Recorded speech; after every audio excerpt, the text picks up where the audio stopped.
అస్సలాము అలైకుం వరహమతుల్లాహి వబర్కాతుహు. ఇస్లాం ధర్మంలో మహర్ అనేటువంటిది ప్రతి మగవాడు తన వివాహం సమయంలో స్త్రీకు చెల్లించవలసి ఉంటుంది. ఏ ముస్లిం అయితే మెహర్ చెల్లించకుండా వివాహం చేసుకున్నాడో అతను ఖచ్చితంగా మెహర్ చెల్లించాల్సిందే.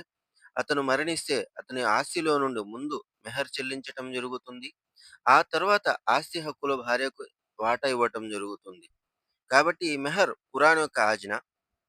ముహమ్మద్ సల్లల్లాహు అలైహి వసల్లం గారు మెహర్ గురించి ఖురాన్ చదివి మరీ తెలియచేశారు. వాతున్ నిసాఅ సదుకాతిహిన్న నిహ్లా. స్త్రీలకు వారి మహర్ను వివాహ కానుకను సంతోషపూర్వకంగా ఇవ్వండి. మరి అలాగే అల్లాహ్ సుబ్హానహు వ తఆలా అంటున్నాడు, ఫమస్తమ్తుం బిహి మిన్హున్న ఫాతుహున్న ఉజూరహున్న ఫరీదా.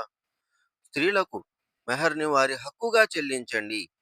ఏదో సరదాగానో మీకు నచ్చిన విధంగానో కాదు, వారి హక్కుగా చెల్లించండి అని అల్లాహ్ సుబ్హానహు వ తఆలా ఖురాన్ గ్రంథంలో తెలియచేశాడు. ముహమ్మద్ సల్లల్లాహు అలైహి వసల్లం గారు అంటున్నారు, అతి తక్కువలో ఒక సహాబీ నేను వివాహం చేసుకుంటున్నాను అని చెప్పినప్పుడు మీ దగ్గర ఏముంది అని అడుగుతారు. ఆయన దగ్గర అయితే ఏమీ లేదు. ప్రవక్త గారు అన్నారు, ఇల్తమిస్ వలౌ ఖాతమం మిన్ హదీద్. వెతకండి, కనీసం ఒక ఇనుప ఉంగరం ఉన్నా కూడా మెహర్ చెల్లించండి అని అన్నారు. అంటే ఖచ్చితంగా మెహర్ చెల్లించాల్సిందే. మెహర్ చెల్లించకుండా వివాహానికి అనుమతి లేదు. ఒక ఇనుప ఉంగరము, అసలు ఇనుప ఉంగరానికి విలువ లేదు. కానీ మెహర్ అన్నప్పుడు విలువైంది కాబట్టి ఏదో ఒకటి ఇవ్వాల్సిందే. మరి అలాగే ముహమ్మద్ సల్లల్లాహు అలైహి వసల్లం గారు తెలియజేస్తున్నారు, ఇన్న అహక మా అఫైతుం మిన్ షురూతి మస్తహలల్తుం బిహిల్ ఫురూజ్. హక్కు, స్త్రీలకు మీరు హక్కుగా చెల్లించవలసినటువంటి విషయాల్లో తప్పనిసరి ఏమిటంటే మెహర్. అది స్త్రీలను మీకోసం హలాల్ చేస్తుంది.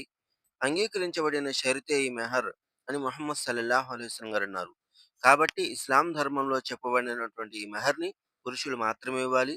స్త్రీలు ఇచ్చే హక్కు లేదు. స్త్రీలు తీసుకునే హక్కు కలిగిన వాళ్ళు. స్త్రీలు ఇస్తున్నారు అంటే అది కట్నము. ఇస్లాంలో కట్న గిట్నాలు లేవు. ఏ సమాజంలో అయితే కట్నాలు ఉన్నాయో ఆ సమాజము అల్లాహ్ యొక్క సమాజం కాదు. ప్రవక్త ముహమ్మద్ సల్లల్లాహు అలైహి వసల్లం గారి బోధనలు నడిచే సమాజం కాదు. కాబట్టి కట్నాలు తీసుకునే వాళ్లతో జాగ్రత్త పడండి. మెహర్ చెల్లించే వాళ్ళని ప్రోత్సహించండి. అల్హమ్దుల్లా ఒక పెళ్లిలో 40 గ్రాముల బంగారము మెహర్‌గా చెల్లించటం జరుగుతుంది. అభినందించాల్సిన సమయము మా ఊర్లలో, మా పట్టణాల్లో 3000, 2000, పెంచితే ఇంకొక 500, ఇంకా లాగితే 5000 దాకా మెహర్ చేరుతుంది. ఏంటిది?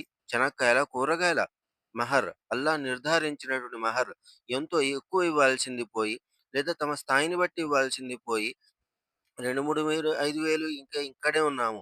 40 గ్రాముల బంగారము మెహర్‌తో ఒక వివాహం. చూడండి, ఉర్దూలో చెప్పడం జరుగుతుంది. इन आयतों और इन हदीस और इस तरीके के मुताबिक निकाह का इनेकाद होता है और उसके बाद ईजाब कबूल होता है।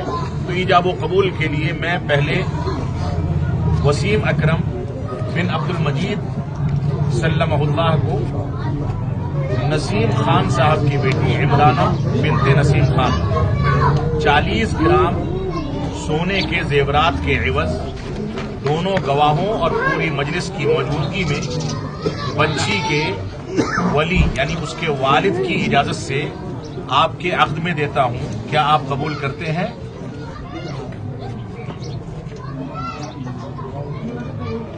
इसी तरीके से दूसरा जोड़ा वसीम अकरम बिन जमील अहमद खान, जिनको शहनुमा बिनते नसीम अहमद 40 ग्राम सोने के जेवरात के एवज गवाहों की मौजूदगी में और वली की इजाजत से सारे लोगों की मौजूदगी में आपके हक में दी जाती है। क्या आप कबूल करते हैं? जोर से कहिए।